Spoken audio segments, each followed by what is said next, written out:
Ever since my freshman year of Bible college, I've been fascinated by church history. Studying it has been a mainstay of my life then for the last 7 years, and I like to think I've learned a lot along the way, but it's also been a rather winding and pretty inefficient journey at times. I've watched far more YouTube videos than I needed to, read low quality books when I could have been reading high quality books, and so on and so forth. But moreover, I feel like I've retained less of that learning than I would have liked. And most of that comes down to not having a good system for building knowledge. I want to help you with all of those things. So in this video, I'm going to talk about what I'd do differently if I were to start over today with learning church history. Get ready for lots of book recommendations as well as practical tips and frameworks. So the first thing I would recommend to someone starting out is gaining clarity on what it is they want to know. My own study of church history has been a bit scattered because I've often lacked clarity on this primary point. At times, my study of church history has been academic. I've wanted to know theories of church history. At times, it's been general. I just wanted to get to know the story. At times, it's been devotional, and I've looked to the past for inspiration on how I can live my life today as a Christian. Still, at many other times, it has been somewhat polemical, meaning I've gone to church history to try to find answers to the questions that I have that may or may not have been the questions the historical figures had. None of these are bad per se, but they all bring with them different approaches. And if you try to achieve multiple of these goals at one time, it can cause confusion of methodology and just general inefficiency. It's kind of a bit like saying, hey, I want to learn about cars, but changing between learning to drive a car, learning to design a car, or trying to pick what kind of car to buy. All of those things are fine things to do, I suppose, but they're very different things. Of course, these things can and they do overlap, but they need to be prioritized. For instance, if your primary goal is devotional edification, you're probably not going to spend your time trying to historically reconstruct the communal reception of the Gospel of Thomas. You'll probably be reading sermons from church fathers. In this case, not only does your choice of text change, namely from heterodox to orthodox, but your method of analysis changes too, from historical criticism to a more reader-centric interaction with the text for the purpose of life change, or something like that. The more time I've spent in this space, the more I've really become convinced that so many debates and disagreements are actually happening at the methodological level without either party being aware of it. They think they're debating interpretations or conclusions, but their disagreements actually started at the level of method. For instance, take a disagreement between Bart Ehrman and a Christian theologian over whether Jesus claimed to be God. If Bart Ehrman is using the tools of historical critical research that begins with a methodological skepticism, that will likely lead to different conclusions than a theologian using the tools of Christian interpretation with a methodological assumption of faith. I think a similar thing happens with early Christian studies. So, say you want to learn about the early church. Well, do we try to reconstruct the early Christian community in a similar way a historical Jesus scholar might try to do with Jesus? Or do we assume that later theological accounts are accurate displays of the early Christian communities? Whatever you pick, if you're disagreeing at that level of method, you're probably going to disagree at the level of conclusions too. So all that to say, point number 1, decide what you're setting out to learn and try to stick to that as your goal. Personally, if I was going back, I'd tell myself to put aside the polemical questions until I have a working grasp of church history generally. I think far too often, we jump immediately to trying to settle debates using history without really even understanding history on its own terms first. And that just leads to misunderstandings, in my opinion. The second thing is establishing how you'll learn, right? So once you know what you want to learn, it's important to determine how you'll learn. For this, I'm going to assume that a large part of this is going to be through books. They are, in many ways, our greatest access point to history. I could say a whole lot about this point, but for now, I can't recommend enough that when you want to learn something, you need to develop a system for learning. I find that people almost universally overestimate their ability to retain knowledge. And that's kind of unfortunate because it results in people reading a lot and only learning a little. I think this is even more pronounced with watching videos. You watch a ton of content and only learn a little bit. Reading a few high quality books and taking notes, reflecting on them and connecting the insights to what you already know will go so much further than binge reading books or binge watching videos only to remember next to nothing about each. You're not finished with a book when you read the last page, or at least you shouldn't be. So I recommend like marking up books as you read them. And then the key is jotting down your takeaways at the end. I'm not saying you need to do like chapter by chapter summaries for every book you read. In fact, I don't even recommend that. Your goal isn't to master the book, it's to master or to discover the ideas. What I do recommend though is trying to identify the key arguments of a book and then like put those into your own words and see how you think those ideas connect to the big ideas that you're learning about. Be that the papacy, justification, human nature, or like anything else. But it's at this level that the real learning happens. And then you begin to see connections between ideas, connections between authors. It's so helpful. Also, I find this is something that can be deeply enriched by reading and learning with others. I mean, that's one of the great benefits of the university system. It's not so much the classes, it's having the people around you. But a lot of you don't have the luxury to be in school for this, right? But if you have the ability to read with others, it's so helpful because it forces you to wrestle with the book as you seek to articulate what you're learning and what you're still trying to figure out. That's something I love about making videos is I'm forced to talk things through, but it's even better when someone's responding to me in real time, right? Because it not only helps you, but it also helps others and vice versa, right? So like as you hear their thoughts, it will spark new ones for you and so on and so forth. If that's something that interests you, I want to let you know that I lead a Church Fathers book club through my Patreon. It's available to patrons at every tier, so starting at $7 a month and going up to $100 a month. We've gone through nearly 10 books, I think it is now, and I've watched people go from having zero knowledge of church history to dissecting how St. Cyril's theology aligns with the Council of Chalcedon. It's like so fun for me. I mean, leading that book club is truly one of the greatest joys that I have as a content creator, getting to watch people grow in their love for theology and their knowledge of church history. So if you want to join, consider going to patreon.com/gospelsimplicity. Currently, we meet every other Tuesday at 8 p.m. All that to say, though, determine how you'll learn. Find people to go along with you on the journey if you can, and prioritize quality over quantity. If I could go back, I'd ask people further along on the journey to help me select better books and keep me accountable to reading what's best rather than what's easiest. And the same would go with internet content. Okay, next step. Once you've determined what and how you'll learn, it's time to actually start doing the reading. For the sake of an example, let's say that you want to study church history primarily because you want to have a better grasp of what it means to be part of this community called the church that stretches across time all the way back to the apostles. I think to a large extent, this is where a lot of people start or what they mean when they say, I want to learn church history. If that's the case, the first thing I would recommend is start with the big story.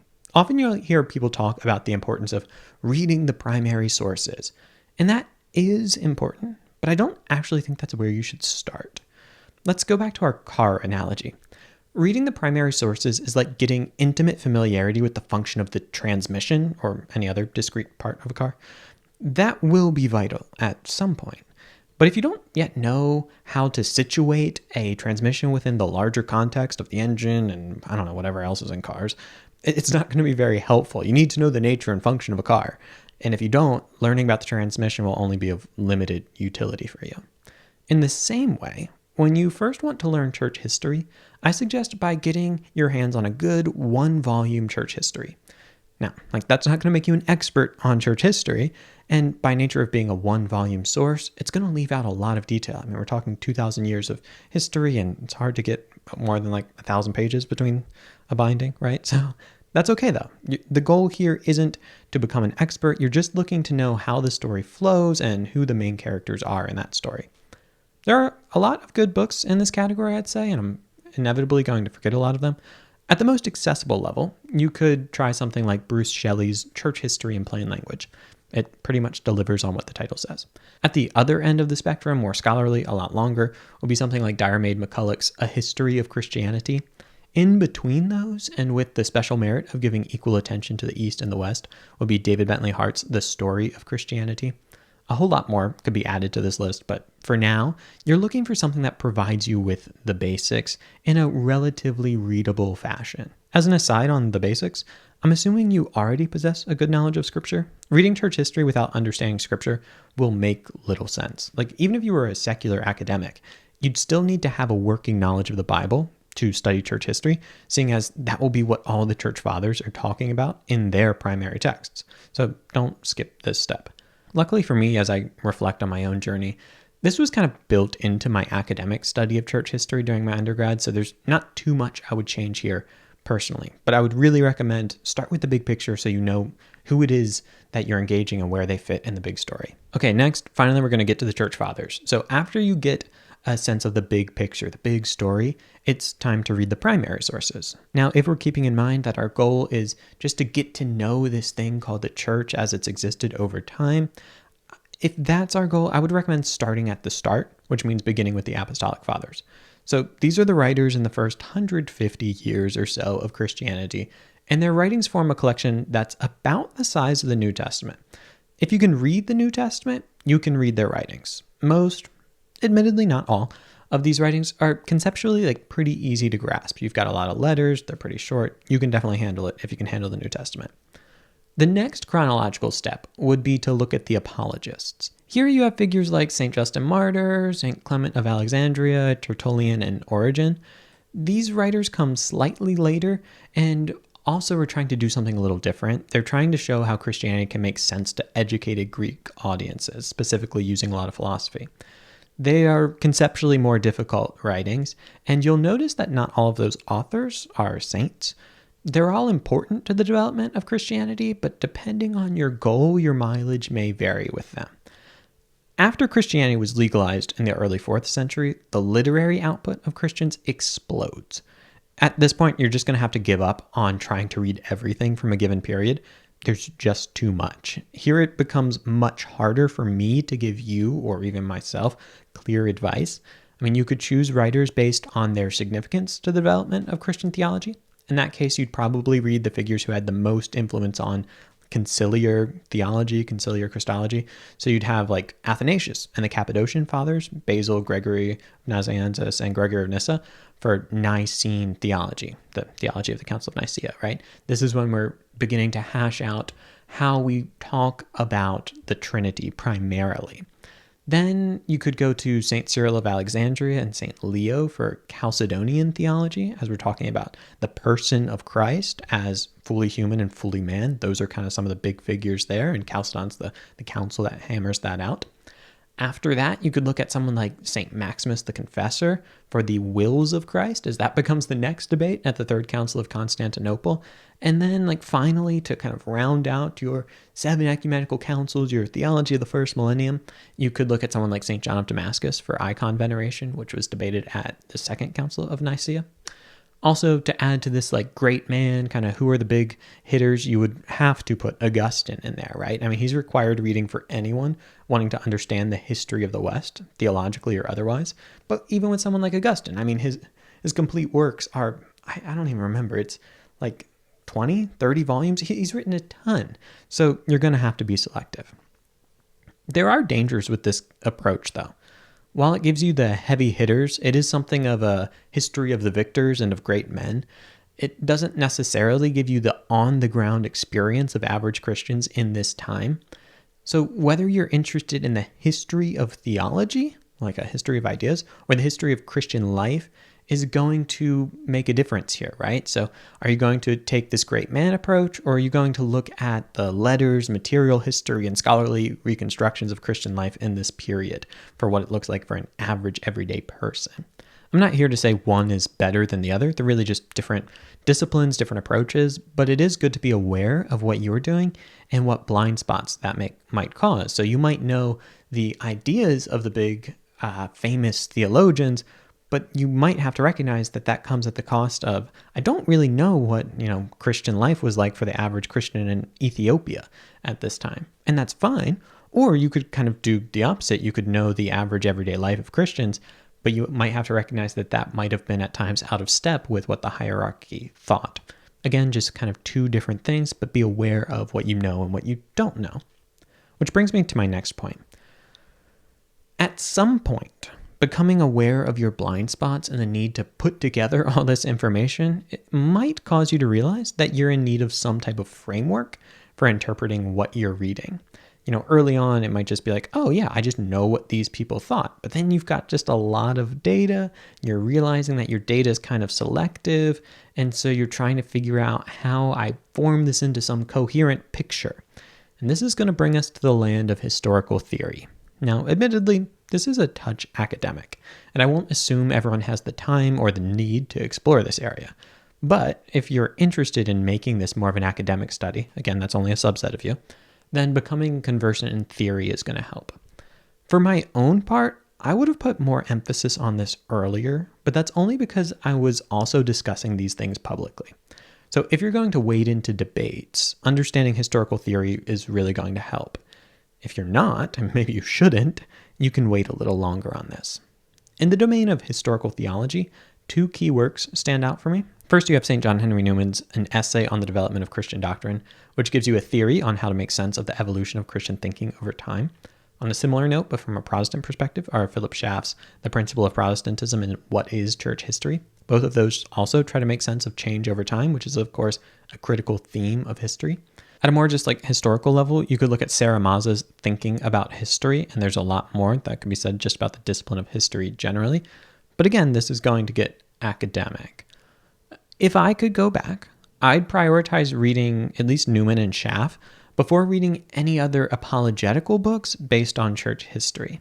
In my opinion, too much of apologetics is contingent upon what one thinks about the role of history and what's happening there and how we put it all together.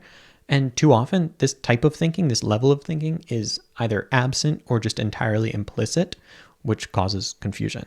Okay, so at this point, we've gotten a sense of what we want to learn, how we're going to learn it. We get a sense of the big picture. We drill into primary sources, and then we zoom back out to think about method. Now I want to make a little bit of a turn, and that is to addressing particular questions of church history. A lot of people start here. They want to know if the early church believed in, say, the papacy or not. So they read a book like Upon This Rock by Steve Ray, which essentially strings together a bunch of quotations, and they call it a day. That is not a good way of studying church history, even if it might be rather expedient. That's no shade on Steve Ray. It's more of an approach to a book like that. I'm not trying to gatekeep historical study here. I know people are quite busy, but I really do strongly recommend that people avoid letting polemical questions drive their study of church history. Imagine trying to learn the history of America, but your overriding question is whether the founding fathers were racist.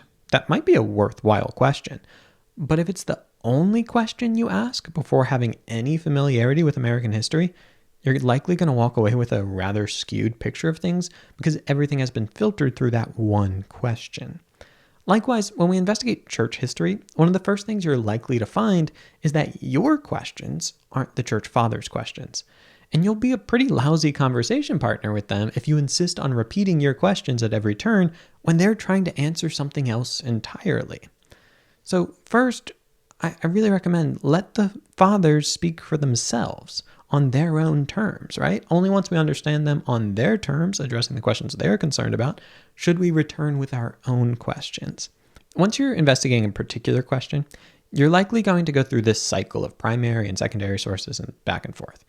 Say you're interested in the papacy. Like church history, you may start with a theological or historical overview. For a theological overview, you might go with something like Eric Ibarra's The Papacy, Revisiting the Debate Between Catholics and Orthodox, or Ed Sachensky's The Papacy and the Orthodox.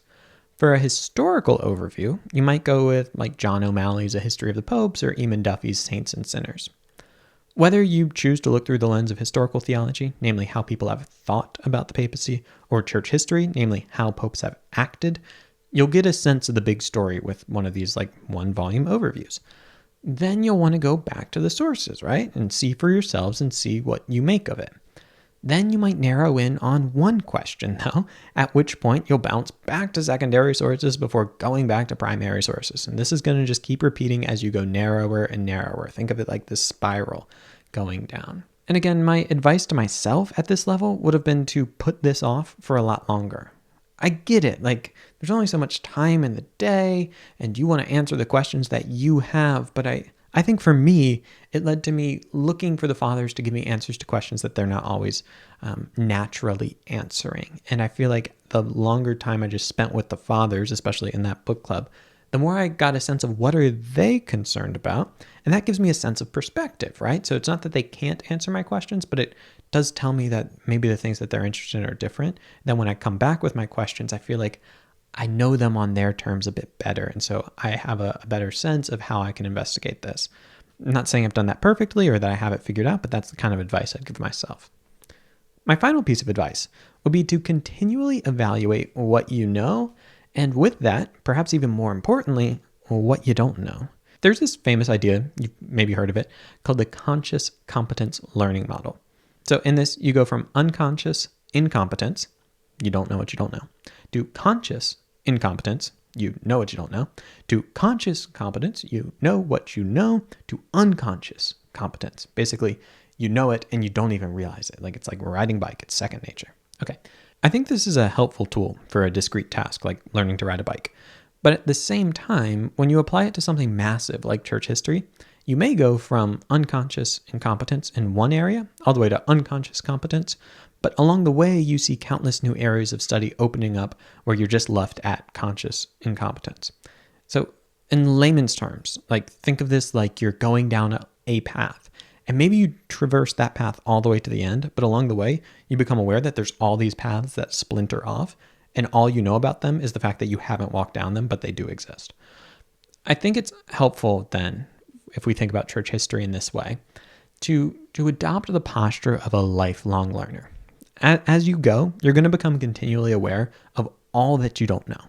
And in an age where everyone wants to make a name for themselves, it's really easy to try to prop yourself up as an expert. And with AI, there's this like constant allure now where you can masquerade as having knowledge you don't actually possess because a robot told you what to say. With all of that, I think one of the biggest pieces of advice I'd give myself if I was starting over is to be comfortable recognizing that there's way more that you don't know than you do know, and you're never going to be an expert in all of it, and maybe not ever in any of it, and that's okay. This isn't a journey of mastery for most of us. It's a journey of discovery, and that's what makes it fun. There's so much to learn, and yeah, we don't know it all, and that's okay. But to you, my fellow learners, keep learning and have fun.